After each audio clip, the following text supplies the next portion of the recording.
right, hey everybody. Weather could be threatening the Rose Bowl parade. Mobile's celebrations for the new year begin early, and horses getting the training they need for Mardi Gras. So as we say around here, click it and stick it right here as we light it up right now for News 5 Now. Brought to you by Green and Phillips Injury Lawyers, covering news from your neighborhood and around the world. News 5 Now starts right now. And good morning to you, everybody. I'm Chad Petrie in today for Shamani Baker. We thank you for checking in with us on News 5 Now at 8:05. We get together every weekday to talk about the big stories of the day, to talk about your reactions to the question of the day, and have a look at our Facebook poll. So a lot to cover this morning. Let's get started as we do every News 5 Now with our big stories of the day. Counting them down, the top 5. Starting with number 5. Going backwards. Number 5, it looks like rain might rain on the Rose Bowl parade. If it does, it'll be the first time in 2 decades, in 20 years, that that's happened. Still, parade organizers say beautiful floats will glide down the streets of Pasadena, rain or shine. There should be a lot of Alabama fans there, with the Tide playing Indiana a few hours after that big parade. Number 4, the city of Mobile will begin celebrating New Year's early. So if you don't want to have your kids stay up too late, from 11 to noon, there will be a kid drop with the moon pie drop at noon. Yeah, that's a little one for kids. Then at 7:30 tonight at the courtyard of the Riverview Hotel, things kick off for the big celebrations with an umbrella decorating contest, the cutting of the world's largest moon pie, and not long after that, a second line parade will run from the hotel to the main stage in Bienville Square. At 8:30, city officials kick off the celebrations at the main stage, which will go until midnight, and Morris Day and the Time are the headlining act that will be performing starting at 11 tonight. Number 3, the official start of the Mardi Gras season. It's coming up on us fast. The city of Mobile is trying to make sure horses and horse riders especially are ready for the parades. A free training class will happen Saturday, January 10th from 10 to 2. That's Saturday, January 10th from 10 to 2 at the former Mobile Police Department Horse Barn on Virginia Street. Number 2, 3 local beaches top 1 magazine's list of the best beaches in the United States.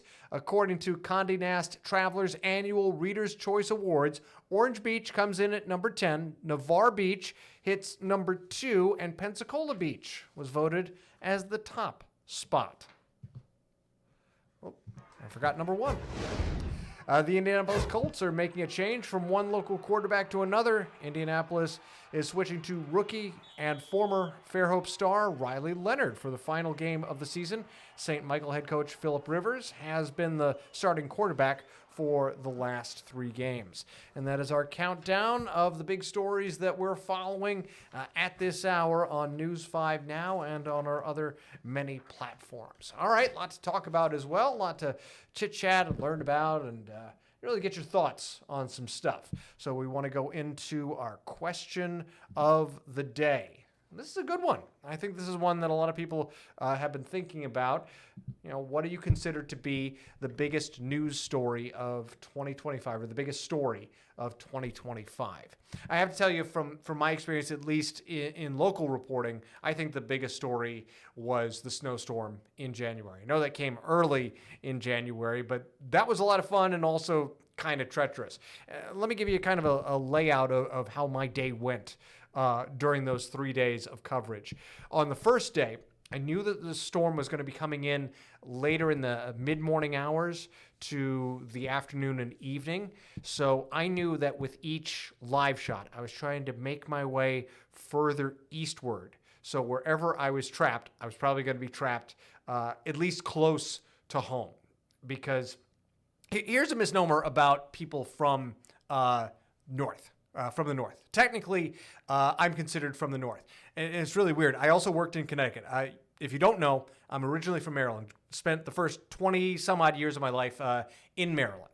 And so when you live here, people assume you're a northerner.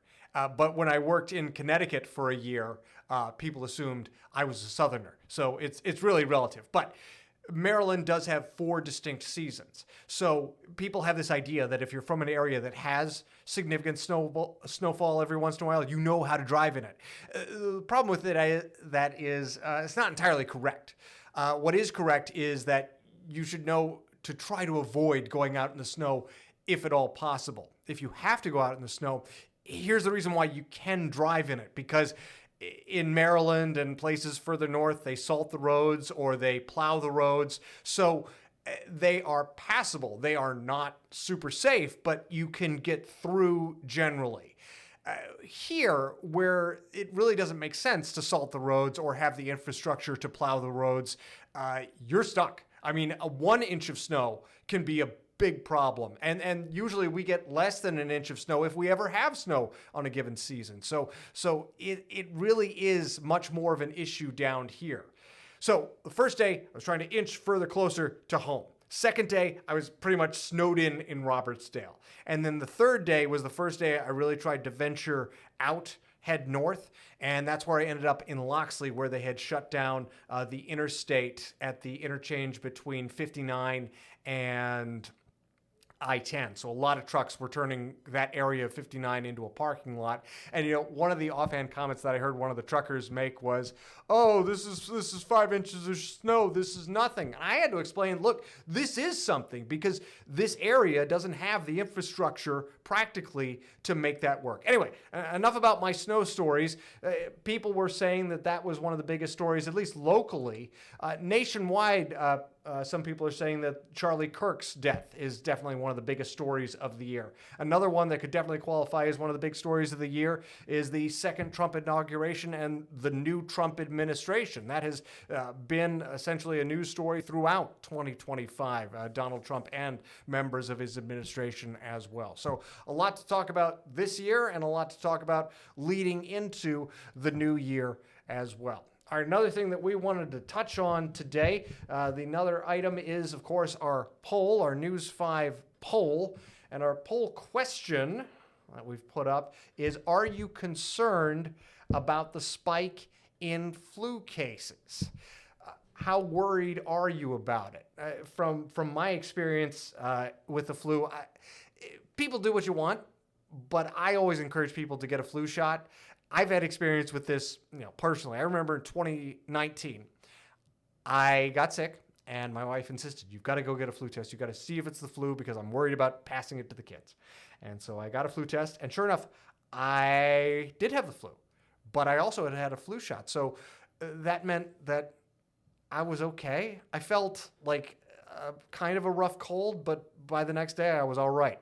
Now, my wife did not get a flu shot that year, and she was sick for a whole week with the flu. So that's just my experience. But how concerned are you in the spike of flu cases? Are you worried about it at all? Grace Beth McMahon has one of the best comments I've seen. I believe we've learned lots about prevention care over the past few years. With good hygiene, vaccines, and a little Jesus, we can keep each other healthy. Oh, it's good thoughts right there.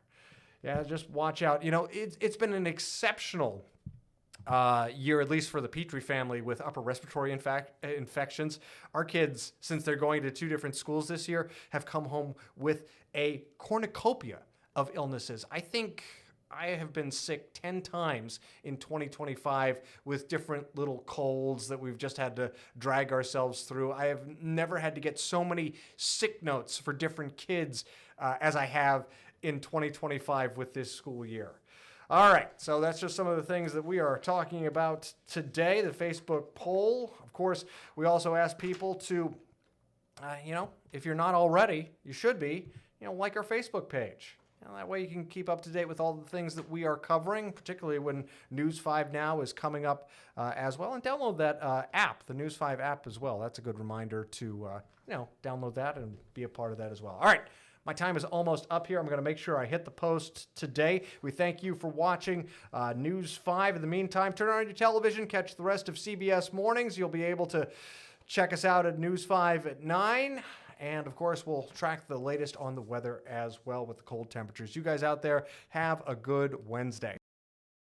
Covering news from your neighborhood and around the world.